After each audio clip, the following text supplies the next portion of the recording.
Hello again and welcome. Today's video is going to be a thorough overview of the Stratos XL wood lathe from Simon Hope at Hope Woodturning.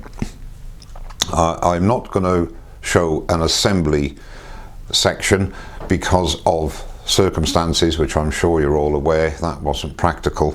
So what I will do is put a link in the description below to a video by my friend Kostas Anikas, and when he had delivery of his, he did a time lapse of the assembly. Now what I intend to do is to go verbally through very briefly what I did to assemble it, the number of people that I would recommend that you have with you when you assemble it, and it was a very easy operation, although a little heavy. So what I intend to do is to go through the basic spec of the machine and then get up close and personal with the individual features and capabilities. To go through the basic spec of the machine, and I will be reading off my notes because I don't want to give misinformation. The motor is a 3 horsepower motor, and the power runs through an inverter, which I'll show in more detail, to allow it to be run from a domestic socket. The actual plug is a continental or European plug, but there are 3 adapters which you can put onto your 3-pin plug and plug it into the machine. There are also 2 accessory plugs as well, auxiliary plugs on the inverter, which as I say, I will show in more detail later on. The centre height is 280mm or 11 inches, which allows you to turn a diameter of 22 inches over the bedways, and there is a 30-inch or 750mm distance between centres. The speed is variable speed by means of this controller, and it is controlled. This controller is magnetic, so you can put it anywhere you wish on the machine, and on there we have the stop button, the start button, forward and reverse switch, and the variable speed control. The speeds are generated by a 3-pulley system, which I will go into, and the speeds are between 60 and 1200, 100 and 2200, and 150 and 3700 RPM. I haven't used the machine much because I've only had it in for a week and I've been working, but I would guess for 95% of the turning that I do, unless it's heavy stuff, would be on the centre pulley, which gives me a range of 100 to 2200, which is normally the sort of speed that I would turn at. The spindle and the tailstock are 2 Morse Taper. The thread on the spindle is M33 by 3.5. The tool post size is a massive 30mm, but by means of an adapter here, you can put that into the tool post and into the banjo, and that will then give you a 1-inch 25.4 diameter. The tool rest is 400mm, and the weight of the machine is 320 kilos, which is 704 pounds, which is a very heavy machine. The length of the machine in total is 1650mm, which is 65 inches or 5'4", and the height is 610mm. I beg your pardon, the width is 610mm, 24 inches, 2 foot depth if you like, and the height is 1250mm, which is 50 inches, just over 4 foot, 4'2" in actual fact. So those are the basic dimensions of the machine. What comes in the box? Well, you get the headstock and the tailstock and the banjo, which are attached in the packaging, and they're all together. And also attached to the headstock, because it's captive, is the inverter. I keep saying this along, we'll go into more detail in a minute. You then get a spur center, a live center, with a Tommy bar, because it's a lovely live center actually, because it has a removable cone, and as I say, I'll go into detail a bit more with that. That unscrews, allowing you then to have a small center there. There is a screw thread there, so you could make accessories and screw that on as well. It's similar in design to the Axminster Evolution and indeed the One Way. You get a 6-inch faceplate, knockout bar obviously, and a nice touch because the head swivels. There's a double Morse taper there, so if you do swivel the head to turn bowls or whatever, you can then realign the centers by means of this, which again I will show you later on in the video. So that's what comes in the box. Now the assembly, as I explained, I have left a link in the description below for that, to Kostas's channel. The way I put it together, there were 3 of us, my 2 boys, Ben and Jem, they came along, and the way I did it was to unpack the 2 legs, take the measurements, align them up as near as I could. Then the lads and I lifted the bedways onto the legs, because they were quite stable on their own anyway, and then with a bit of jiggling bolted the 4 bolts into either end. So that got that sorted. You've got the legs done with the bedways.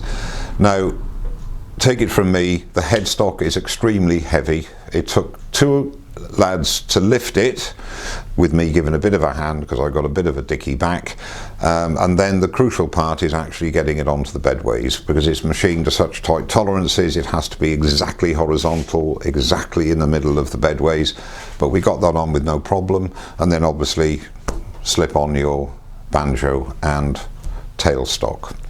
So it was assembled, and really and truly leveling up, so you have adjustable feet and you can just jiggle around with that until you get it to the required accuracy of levelness, let's put it that way. So that's the basic machine in its entirety. Now what I'll do, I think I'll start from the tailstock end, we'll work up the top here, and then we'll go down below, show you the inverter and what that has to offer and the various settings on that as well. Okay, so starting with the tailstock, very smooth running as you'd expect, no play, no slot whatsoever. Now the quill extends a massive 6.5 inches, and it's calibrated in millimeters and inches. So 6.5 inches is its extension. There is absolutely no play in that whatsoever, and it has also a self ejection feature. Everything is so tightly toleranced and really well engineered, as was the FU230, and then you just eject it. And what a little point where it says 0 there, that's the exact point where you can actually just go over that slightly and you can put in your live center. All very accurate and very easy to move. Now the banjo is a fairly big, well not fairly, it's a very beefy bit of kit as you'd expect. That also moves with absolutely no problem whatsoever. Locks down very easily. Now the tool rest is 400mm and it has a 30mm tool post. Now most rests are 25.4, 1 inch. There is an insert which you can purchase, and that will slot into the banjo, and then your 25.4 or 1 inch tool rests will fit in there, no problem at all. So that's that situation sorted. There's a little slot there which obviously you will line up with your locking nut, and that will then go tight against the post of the tool rest. Right, to the important piece now, the headstock. As I've explained, the spindles are an M33 by 3.5 spindle, This is the spindle lock bar, which is magnetised. Underneath this little mat there is a magnet, which is handy for keeping that if you should so wish. I use a little piece of thin plywood which I've glued in a rare earth magnet, and mine sits there. I find that works well. And there is the hole there, and you just lock off the spindle for taking your chuck off or your faceplate, whatever. And the lever here unlocks the spindle for unlocks the cam for the headstock for lateral movement up and down should you so wish. And this knurled knob here, you undo that, release the cam, pull and swivel. Extremely easy. It's indexed at I believe it's indexed at 45 degrees, yeah, and then it is also indexed for full on. And again, you can slide that up and down to where you wish for outboard turning. And if I drop the camera slightly here, there we go, just move that out of the way. You will see here there are 2 points there. Now on there you would fit your bracket, which would then allow you to fit your extension bed for outboard turning, similar to my old FU230. So that is all well and good. Again, watch your fingers for obvious reasons. Pull out and swivel, and it'll lock into the 90 degrees. And then I'll show you very briefly how to realign your centers when you have moved your headstock. So what I've done here, I've just locked down the headstock after swiveling it without any alterations at all, and we'll just see how accurate it is without any adjustment.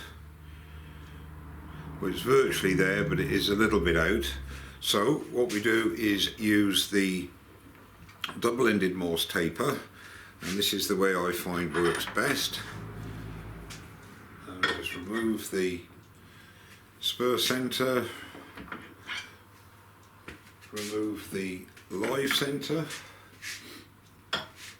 Now I find it works best to put the double-end Morse taper firstly into the tailstock, and then bring the tailstock up and lock it off. Now release the headstock with regards to lock the cam, and gently feed in your tailstock, and as the Morse taper gets fully inserted, not a lot of pressure needed, lock off your headstock and then remove, and we should find, hopefully, that everything is as it should be. So let's advance it. And there we go, absolutely spot on. So that's how to... There is also a 24-point indexing system, and you can see the numbers through this window here. And the way you lock it off, you have a knurled knob here on a spring. And let's say we wanted number 1, and find the hole and lock it in. Now it's on position 1, and these two heads here are the lining up. So that's number 1, and let's say you wanted number 2, undo it, move it to number 2, or just press in lightly till it locates the hole and then tighten up. and it's on index 2.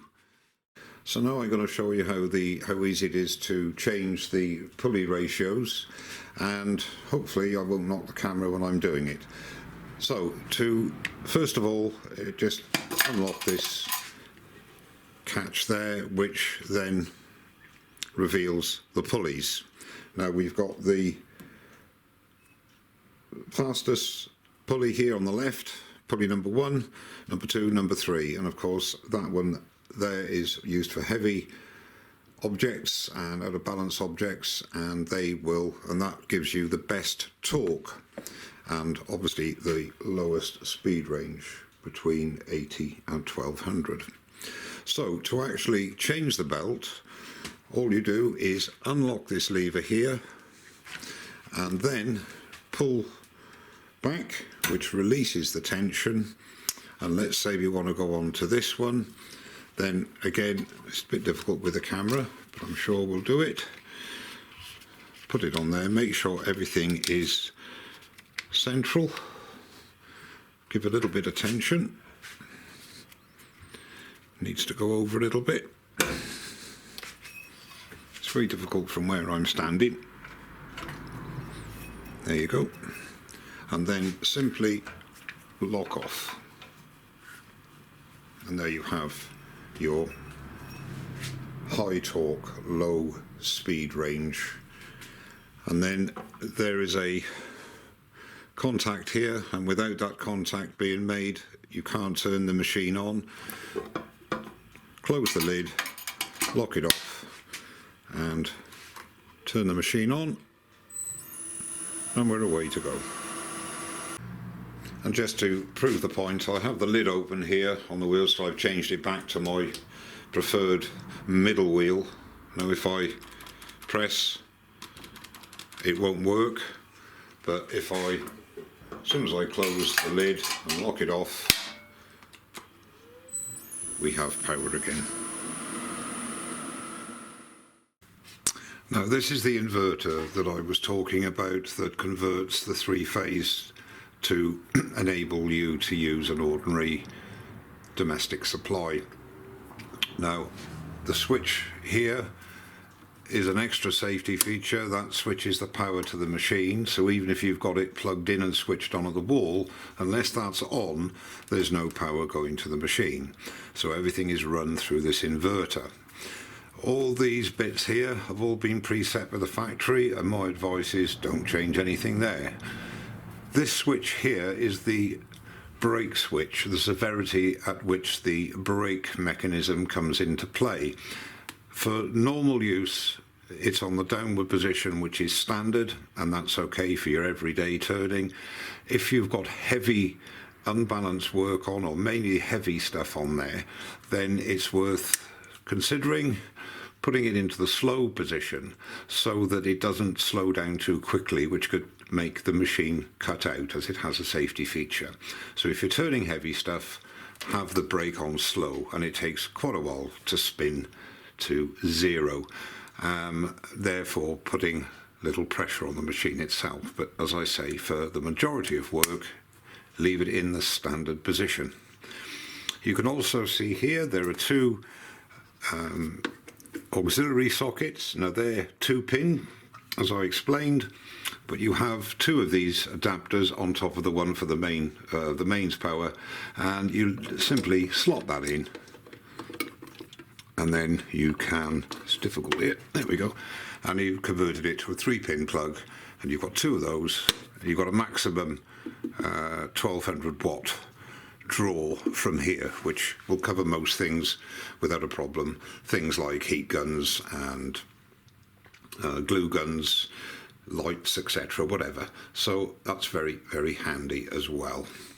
And that about covers the converter. I've got it on the left-hand leg under the headstock, as I'm standing behind the lathe, because I find that convenient. There's sufficient cable. If you want to have it on the other leg, there's a mounting point on the other end, if you'd rather have it there for whatever configuration your workshop is in. I was mentioning earlier on about the extension beds that you can get. Well, here on this leg it shows there's location point on the front, on the side, and there's the same on the back of this leg and the same on the other leg. So in actual fact you have 6 mounting points for your extension bed should you decide to get one, and then that obviously gives you maximum flexibility. In addition, you always forget something, obviously, with these sort of overviews.